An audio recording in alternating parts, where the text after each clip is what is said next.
چلو سیکھیں قرآن، کیسا ہے اجر سنا، ایک نیکی ایسی ملے اس کے جو برابر ہے۔ الحمدللہ رب العالمین والصلاة والسلام علی سید الانبیاء والمرسلین، اما بعد فاعوذ باللہ من الشیطان الرجیم، بسم اللہ الرحمن الرحیم۔ پڑھیے الصلاة والسلام علیکہ یا رسول اللہ وعلی آلک و اصحابک یا حبیب اللہ۔ الصلاة والسلام علیکہ یا نبی اللہ وعلی آلک و اصحابک یا نور اللہ۔ پیارے بچوں اور کڈز مدنی چینل کے ناظرین، ایک بار پھر آپ کو ویلکم کہتے ہیں، خوش آمدید کہتے ہیں ہمارے اس پیارے سے پروگرام میں جس کا نام ہے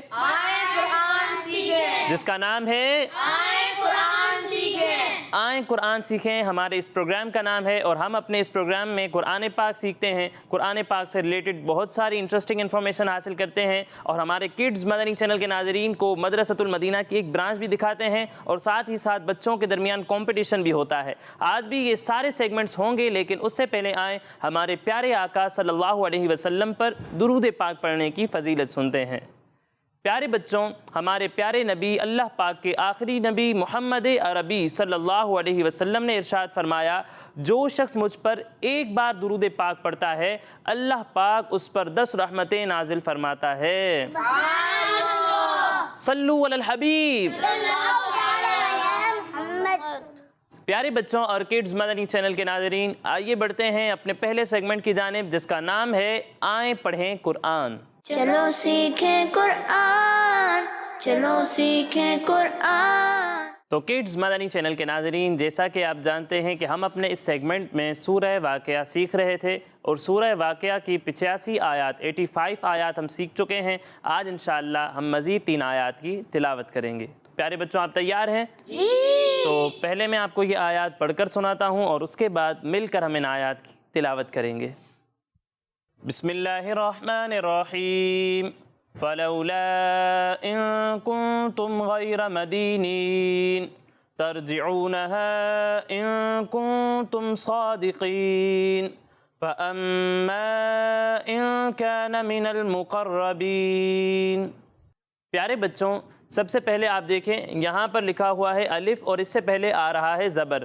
الف سے پہلے زبر ہو تو کیا ہوتا ہے؟ کیا ہوتا ہے؟ الف مدہ ہوتا ہے۔ اور آپ کو معلوم ہے کہ جب حروف مدہ کے بعد حمزہ دوسرے کلمے میں آ جائے تو وہاں پر مد منفصل ہوتا ہے۔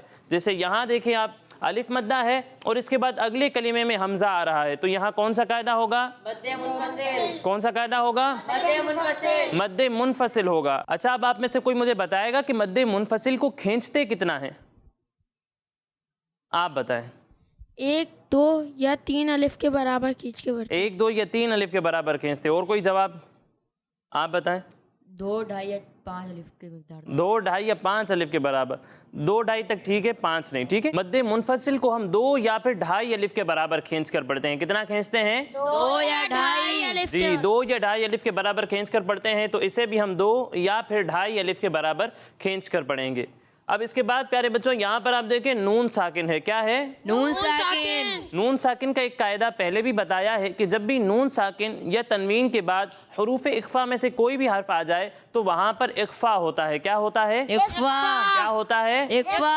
اخفا ہوتا ہے۔ جیسا کہ یہاں پر نون ساکن ہے اور اس کے بعد حروف اخفا میں سے کاف آ رہا ہے، اسی طرح یہاں دیکھیں نون ساکن ہے اور اس کے بعد حروف اخفا میں سے تا آ رہا ہے، تو ان دونوں جگہوں پر اخفا کا قاعدہ ہوگا۔ کون سا قاعدہ ہوگا؟ اخفا۔ اچھا، اب آپ میں سے کون بتائے گا کہ اخفا میں ہم کیا کرتے ہیں؟ چلیں آپ ہی بتا دیں۔ اخفا میں گنہ کرتے ہیں۔ اخفا میں ہم غنہ کرتے ہیں، ٹھیک ہے۔ جہاں پر اخفا کا قاعدہ ہو وہاں کیا کرتے ہیں؟ غنہ کرتے ہیں، یعنی ناک میں آواز لے جا کر اس کی ادائیگی کرتے ہیں، ٹھیک ہے۔ تو ان دونوں جگہوں پر ہم غنہ کریں گے، ناک میں آواز لے جا کر اس کی ادائیگی کریں گے، ٹھیک ہے۔ پھر اس کے بعد پیارے بچوں یہاں پر آپ دیکھیں میم ساکن ہے۔ کیا ہے؟ میم ساکن۔ کیا ہے؟ میم ساکن۔ میم ساکن ہے اور اس کے بعد آ رہا ہے غین، اور قاعدہ یہ ہے کہ جب بھی میم ساکن کے بعد حرف با اور میم کے علاوہ کوئی بھی حرف آ جائے تو وہاں پر اظہار شفوی ہوتا ہے. کیا ہوتا ہے؟ اظہار شفوی. کیا ہوتا ہے؟ اظہار شفوی. اظہار شفوی ہوتا ہے اور اظہار شفوی میں ہم غنہ نہیں کرتے. ٹھیک ہے، تو یہاں پر بھی ہم غنہ نہیں کریں گے. پھر اس کے بعد پیارے بچوں یہاں پر آپ دیکھیں را پر زبر ہے. کیا ہے؟ را پر زبر. کیا ہے؟ زبر. اب یہاں پر را کو ہم پر پڑھیں گے یا باریک پڑھیں گے؟ پر پیارے بچوں جب بھی را پر زبر یا پیش ہو تو را کو پر پڑھتے ہیں، موٹا کر کے پڑھتے ہیں، اور جب را کے نیچے زیر ہو تو را کو باریک پڑھتے ہیں. ٹھیک ہے، اس کا آپ نے خیال رکھنا ہے. یہاں را پر زبر ہے تو را کو پر پڑھیں گے. پھر اس کے بعد پیارے بچوں یہاں پر آپ دیکھیں یا ساکن سے پہلے زیر آ رہا ہے. یا ساکن سے پہلے زیر ہو تو کیا ہوتا ہے؟ یا مدہ. کیا ہوتا ہے؟ یا مدہ. یا مدہ ہوتا ہے. اور آپ کو کئی بار پہلے بھی قاعدہ بتایا ہے کہ جب حروف مدہ کے بعد وقف کی وجہ سے کوئی حرف ساکن ہو جائے تو وہاں پر مد عارض ہوتا ہے. کیا ہوتا ہے؟ مد عارض. کیا ہوتا ہے؟ مد عارض. مد عارض ہوتا ہے. جیسا کہ یہاں پر دیکھیں یا ساکن ہے اور اس کے بعد نون وقف کی وجہ سے ساکن ہو جائے گا تو یہاں کون سا قاعدہ ہوگا؟ مد عارض. کون سا قاعدہ ہوگا؟ مد عارض. اسی طرح یہاں بھی یا مدہ ہے اور اس کے بعد نون وقف کی وجہ سے ساکن ہو جائے گا تو یہاں کون سا قاعدہ ہوگا؟ مد عارض. مد عارض کا قاعدہ ہوگا. اب یہاں دیکھیں یا مدہ ہے اور اس کے بعد نون وقف کی وجہ سے ساکن ہو جائے گا تو یہاں کون سا قاعدہ ہوگا؟ مد عارض. کون سا قاعدہ ہوگا؟ مد عارض. مد عارض ہوگا. تو ان تینوں جگہوں پر مد عارض ہو رہا ہے اور مد عارض کو ہم 1 2 یا پھر 3 الف کے برابر کھینچتے ہیں. کتنا کھینچتے ہیں؟ 1 2 یا 3 الف کے برابر. جی 1 2 یا پھر 3 الف کے برابر کھینچتے ہیں. تو ان تینوں جگہوں پر ہم مد عارض کو 1 2 یا پھر 3 الف کے برابر کھینچ کر پڑھیں گے. ٹھیک ہے، پھر اس کے بعد پیارے بچوں یہاں پر آپ دیکھیں الف سے پہلے زبر ہے اور اس کے بعد اگلے کلمے میں حمزہ آ رہا ہے تو یہاں کون سا قاعدہ ہوگا؟ مد منفصل. کون سا قاعدہ ہوگا؟ مد منفصل. جیسے یہاں پر آپ دیکھ رہے ہیں الف مدہ ہے اور اس کے بعد اگلے کلمے میں حمزہ آ رہا ہے تو یہاں پر مد منفصل ہوگا. ٹھیک ہے، اور پہلے بھی بتایا کہ مد منفصل کو ہم 2 یا پھر 2.5 الف کے برابر کھینچ کر پڑھتے ہیں تو اسے بھی ہم 2 یا پھر 2.5 الف کے برابر کھینچ کر پڑھیں گے. اچھا یہاں پر آپ دیکھیں نون ساکن کے بعد حروف اقفا میں سے کاف آ رہا ہے تو یہاں کون سا قاعدہ ہوگا؟ اقفا. یہاں بھی دیکھیں نون ساکن کے بعد حروف اقفا میں سے تا آ رہا ہے تو یہاں کون سا قاعدہ ہوگا؟ اقفا. اقفا ہوگا. ان دونوں جگہوں میں ہم کیا کریں گے؟ غنہ کریں گے. پھر اس کے بعد دیکھیں میم ساکن ہے اور اس کے بعد حرف صاد آ رہا ہے تو یہاں کون سا قاعدہ ہوگا؟ اظہار شفوی. اظہار شفوی ہوگا کیونکہ میم ساکن کے بعد با اور میم کے علاوہ کوئی بھی حرف آ جائے تو وہاں اظہار شفوی ہوتا ہے تو یہاں پر اظہار شفوی ہوگا اور یہاں ہم غنہ نہیں کریں گے. ٹھیک ہے، اب پیارے بچوں یہاں پر لکھا ہوا ہے صاد. کیا لکھا ہوا ہے؟ صاد. یہ صاد حروف مستعلیہ میں سے ہے. کن میں سے ہے؟ حروف مستعلیہ. جی، اور حروف مستعلیہ کو ہم ہر حالت میں ہمیشہ پور کر کے پڑھتے ہیں، موٹا کر کے پڑھتے ہیں. ٹھیک ہے، تو صاد کی جب آپ ادائیگی کریں گے تو اسے موٹا کر کے پڑھنا ہے. ٹھیک ہے، اسی طرح قاف بھی حروف مستعلیہ میں سے ہے اس لیے اس کی بھی جب آپ ادائیگی کریں گے تو اسے بھی پر کر کے پڑھیں گے، موٹا کر کے پڑھیں گے. پھر اس کے بعد پیارے بچوں یہاں پر آپ دیکھیں میم پر تشدید ہے. کیا ہے؟ میم پر تشدید. یعنی میم مشدد ہے اور پہلے بھی بتایا ہے کہ میم مشدد اور نون مشدد میں غنہ ہوتا ہے. کیا ہوتا ہے؟ غنہ ہوتا ہے، یعنی ناک میں آواز لے جا کر اس کی ادائیگی کرتے ہیں. ٹھیک ہے، تو یہاں پر آپ نے غنہ کرنا ہے اور اس کے بعد آپ دیکھیں الف مدہ ہے اور اس کے بعد حمزہ اگلے کلمے میں آ رہا ہے تو یہاں کون سا قاعدہ ہوگا؟ مد منفصل. مد متصل نہیں ہوگا، نہیں، مد منفصل ہوگا. ٹھیک ہے، مد متصل کب ہوتا ہے؟ جب حمزہ اسی کلمے میں ہو.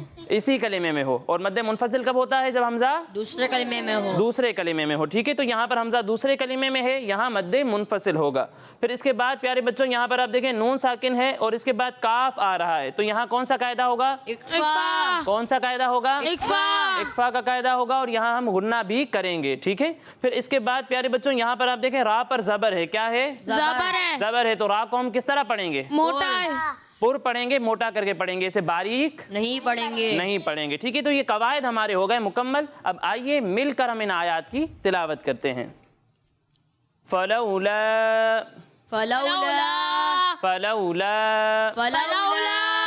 ان کنتم.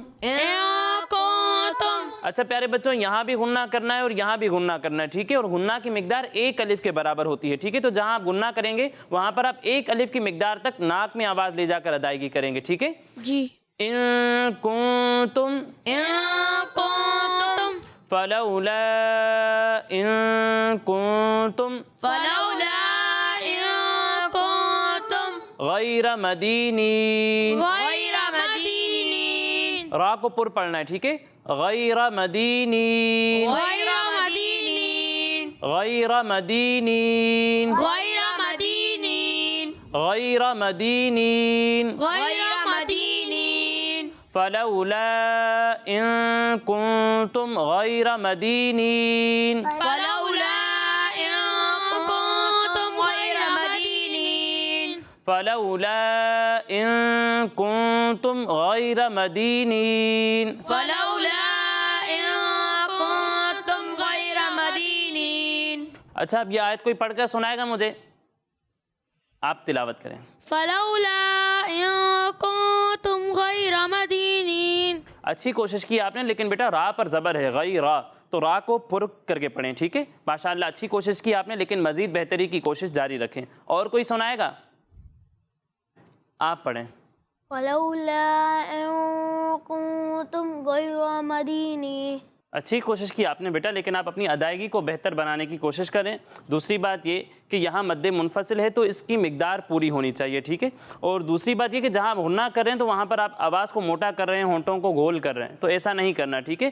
ان کنتم تو یہ غلط ہو جائے گا، ٹھیک ہے؟ ہونٹوں کو گول کر کے نہیں پڑھنا، موٹا کر کے نہیں پڑھنا، ٹھیک ہے؟ موٹا آپ انہی حروف کو کریں گے جن کو کر کے پڑھنا ضروری ہے، حروف مستعلیہ ہو گئے، یا پھر را کو جب ہم پر پڑھتے ہیں تو اسے آپ نے پر پڑھنا ہے۔ اس کے علاوہ نون ساکن کو یا حمزہ کو آپ نے موٹا نہیں کرنا، ٹھیک ہے؟ دوسری بات یہ، آپ آخر میں پڑھ رہے ہیں مدینی، یہ مدینی نہیں ہے، آخر میں نون بھی پڑھنا ہے، ٹھیک ہے؟ مدینین۔ تو ادائیگی کو بہتر کریں اور واضح انداز میں پڑھنے کی کوشش کریں، ٹھیک ہے؟ کھل کر پڑھیں۔ اور دوسری بات یہ کہ غنہ کو بہتر بنانے کی کوشش کریں، ٹھیک ہے؟ بہت زیادہ بھی غنہ کر کے نہیں جانا، ٹھیک ہے؟ غنہ کی مقدار ایک الف کے برابر ہے تو اتنا ہی رکھیں، اس سے زیادہ بھی جو ہے وہ نہیں لے کے جانا، اور اتنا بھی اخفا نہ ہو کہ نون بالکل ظاہر ہی نہ ہو، اے لگے، ایسا نہیں ہونا چاہیے، ٹھیک ہے؟ نون کی آواز ظاہر ہونی چاہیے، ٹھیک ہے؟ اگلی آیت پڑھتے ہیں۔ ترجعونہا، ترجعونها، ترجعونہا، ترجعونها، عین کی ادائیگی واضح ہونی چاہیے، ٹھیک ہے؟ ترجعونہا ترجعونها، ان کنتم، إن كنتم، ان کنتم إن كنتم صادقین۔ صادقين، قاف کو پر پڑھنا ہے، صادقین، صادقين، صادقین۔ صادقين، ترجعونہا ان کنتم صادقین۔ ترجعونها إن كنتم صادقين، ترجعونہا ان کنتم صادقین۔ ترجعونها إن كنتم صادقين۔ اچھی کوشش کر رہے ہیں آپ، لیکن اس بات کا خیال رکھیں کہ صادقین آخر میں نون کی آواز واضح آنی چاہیے، ٹھیک ہے؟ بہت سارے بچوں کی نون کی آواز نہیں آ رہی، صادقی لگ رہا ہے، تو ایسا نہیں ہونا چاہیے، ٹھیک ہے؟ صادقین، نون کی آواز واضح ہے، ٹھیک ہے؟ اور اتنا بھی زیادہ نون کی آواز کو واضح نہ کریں کہ اس کی آپ آواز کو مخرج میں ہلا دیں، ٹھیک ہے؟ صادقین، اس طرح بھی نہیں ہونا چاہیے، ٹھیک ہے؟ صادقین، صادقين، صادقین۔ صادقين، اب کون سنائے گا مجھے یہ آیت؟ چلیں آپ پڑھیں۔ ترجعونها إن كنتم صادقين۔ ایک اور بار۔ ترجعونها إن كنتم صادقين۔ ماشاءاللہ اچھی کوشش کی آپ نے، لیکن مزید بہتری کی کوشش جاری رکھیں، ٹھیک ہے؟ اگلی آیت پڑھتے ہیں۔ فَأَمَّا فأما فَأَمَّا فأما إِن كَانَ إن كان إِن كَانَ إن كان من المقربين من المقربين من المقربين من المقربين فأما إن كان من المقربين فأما إن كان من المقربين ایک ساتھ پڑھیں، آگے پیچھے نہ ہو، ٹھیک ہے؟ فأما إن كان من المقربين فأما إن كان من المقربين فأما إن كان من المقربين فأما إن كان من المقربين فَأَمَّا إِن كَانَ مِنَ الْمُقَرَّبِينَ فَأَمَّا إِن كَانَ مِنَ الْمُقَرَّبِينَ. اب یہ آیت کون سنائے گا مجھے؟ چلیں آپ پڑھیں. فَأَمَّا إِن كَانَ مِنَ الْمُقَرَّبِينَ. اچھی کوشش کی آپ نے، لیکن قوف کو پر پڑھنا ہے، را کو بھی پر پڑھنا ہے، ٹھیک ہے؟ انہیں موٹا کر کے پڑھیں، ٹھیک ہے؟ ماشاءاللہ اچھی کوشش کی، لیکن مزید بہتری کی ضرورت ہے، ٹھیک ہے؟ اور کوئی سنائے گا یہی آیت؟ آپ پڑھیں. فَأَمَّا إِن كَانَ مِنَ الْمُقَرَّبِينَ. ایک اور بار. فَأَمَّا إِن كَانَ مِنَ الْمُقَرَّبِينَ. اچھی کوشش کی آپ نے، لیکن آپ خیال رکھیں کہ مد کی مقدار کو پورا کریں. ماشاءاللہ بہت اچھی کوشش کی آپ نے، لیکن مزید بہتری کی کوشش جاری رکھیں. تو پیارے بچوں اور کڈز مدنی چینل کے ناظرین، اسی کے ساتھ ہمارا یہ پہلا سیگمنٹ مکمل ہوا. اب آئیے بڑھتے ہیں اپنے اگلے سیگمنٹ کی جانب، جس کا نام ہے قرآن میں ذکر ہے. چلو سیکھیں قرآن، چلو سیکھیں قرآن. تو پیارے بچوں، آج ہم اللہ پاک کے ایک نبی کا واقعہ سنیں گے. کن کا واقعہ سنیں گے؟ اللہ پاک کے ایک نبی کا. جی، اللہ پاک کے ایک نبی کا واقعہ سنیں گے اور جانیں گے کہ کس طرح ان نبی علیہ السلام نے ایک کافر کو قتل کیا. تو آپ سب تیار ہیں سننے کے لیے؟ جی. پیارے بچوں، بہت پہلے کی بات ہے کہ جب بنی اسرائیل کے نیک بادشاہ طالوت تھے، اور اسی دور میں ایک اور کافر بادشاہ بھی تھا جس کا نام تھا جالوت. کیا نام تھا؟ جالوت. اس کافر بادشاہ کا نام تھا جالوت. اور وہ لوگوں پر بہت زیادہ ظلم بھی کیا کرتا تھا اور بنی اسرائیل کے لوگوں کو گرفتار کر لیا کرتا تھا. جالوت کو اس طرح ظلم کرتے ہوئے دیکھ کر نیک بادشاہ طالوت نے بنی اسرائیل کو حکم دیا کہ جالوت سے جنگ کے لیے تیار ہو جاؤ. پھر بادشاہ کا آرڈر فالو کرتے ہوئے بنی اسرائیل کی قوم نے جنگ کی تیاری شروع کر دی. پیارے بچوں، جالوت بہت ہی پاورفل بادشاہ تھا، بہت ہی طاقتور تھا. جالوت کی ہائٹ بہت زیادہ تھی اور وہ اپنے سر پر لوہے کی جو ٹوپی پہنتا تھا اس کا ویٹ بھی بہت زیادہ تھا، وہ بھی بہت زیادہ وزنی ٹوپی ہوتی تھی. جب جالوت بادشاہ کو پتہ چلا کہ بنی اسرائیل کی قوم مجھ سے جنگ کے لیے تیاریاں کر رہی ہے، تو جالوت نے بھی اپنے لوگوں کو جنگ کی تیاری کا آرڈر دے دیا. پھر اس طرح دونوں بادشاہ اپنی قوم کے ساتھ جنگ کی تیاری مکمل کر کے میدان میں اترے. جب میدان میں دونوں کا آمنا سامنا ہوا تو طالوت نے اپنے گروپ میں یہ اعلان فرما دیا کہ جو شخص جالوت کو قتل کرے گا میں اپنی آدھی بادشاہت اس کو عطا کر دوں گا. تو طالوت کا یہ فرمان سن کر حضرت داؤد علیہ السلام آگے بڑھے. حالانکہ آپ علیہ السلام کی اس وقت بہت کم عمر تھی اور آپ بیمار بھی تھے. بہرحال پھر حضرت داؤد علیہ السلام میدان جنگ میں آگے بڑھنا شروع ہوئے. آپ علیہ السلام کے پاس کچھ پتھر تھے. کیا تھے؟ پتھر. کیا تھے؟ پتھر. جی، ان کے پاس پتھر بھی تھے.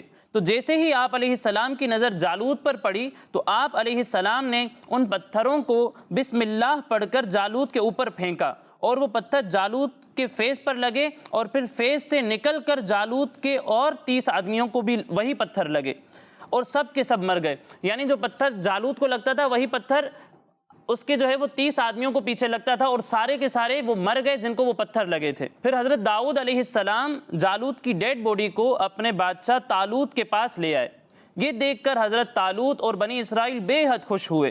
جالوت کے مرتے ہی اس کا گروپ وہاں سے بھاگ گیا اور طالوت اپنی جنگ میں کامیاب ہو گئے اور اپنے اعلان کے مطابق طالوت نے حضرت داؤد علیہ السلام کو اپنی آدھی بادشاہت عطا فرما دی. پھر پورے 40 سال کے بعد جب طالوت بادشاہ کا انتقال ہو گیا تو حضرت داؤد علیہ السلام پوری سلطنت کے بادشاہ بن گئے. اور اس دور کے نبی حضرت شمویل علیہ السلام کا جب انتقال ہوا تو اللہ پاک نے حضرت داؤد علیہ السلام کو بادشاہت کے ساتھ ساتھ نبوت بھی عطا فرمائی. اور پیارے بچوں، حضرت داؤد علیہ السلام سے پہلے کسی کو یہ مرتبہ حاصل نہیں ہوا تھا. یعنی ایسا کوئی شخص پہلے نہیں گزرا تھا جو بادشاہ بھی ہو اور نبی بھی ہو. حضرت داؤد علیہ السلام پہلے انسان ہیں جنہیں اللہ پاک نے بادشاہت بھی عطا فرمائی اور نبوت بھی عطا فرمائی. اور پھر آپ علیہ السلام کے بعد آپ کے شہزادے حضرت سلیمان علیہ السلام کو بھی اللہ پاک نے بادشاہت اور نبوت دونوں مرتبوں سے نوازا. پیارے بچوں، قرآن پاک میں اللہ پاک نے اس واقعے کو اس طرح بیان کیا ہے. اللہ پاک ارشاد فرماتا ہے وَقَتَلَ دَاوُودُ جَالُوتَ وَآتَاهُ اللَّهُ الْمُلْكَ وَالْحِكْمَةَ وَعَلَّمَهُ مِمَّا يَشَاءُ. ترجمہ کنز العرفان. اور داؤد نے جالوت کو قتل کر دیا اور اللہ نے اسے سلطنت اور حکمت عطا فرمائی اور اسے جو چاہا سکھا دیا. سبحان اللہ. تو پیارے بچوں یہ تھا ہمارا سیگمنٹ قرآن میں ذکر ہے. اب آگے بڑھتے ہیں اپنے اگلے سیگمنٹ کی جانب جس کا نام ہے 10 سوال.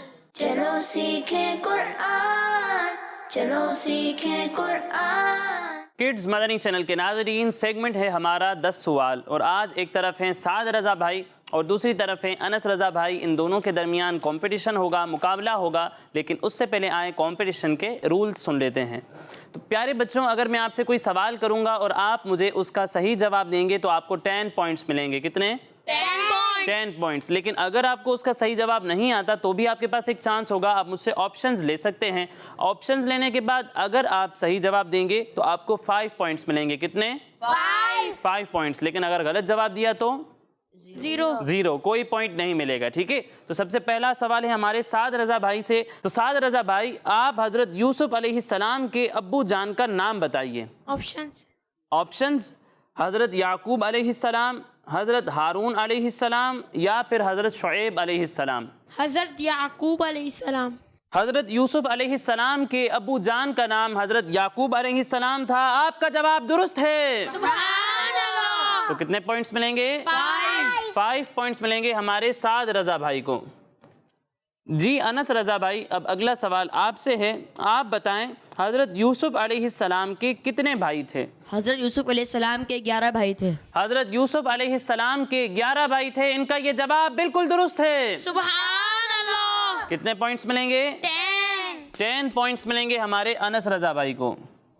جی سعد بھائی آپ بتائیں سورہ یوسف کون سے پارے میں ہے؟ 12ویں پارے میں.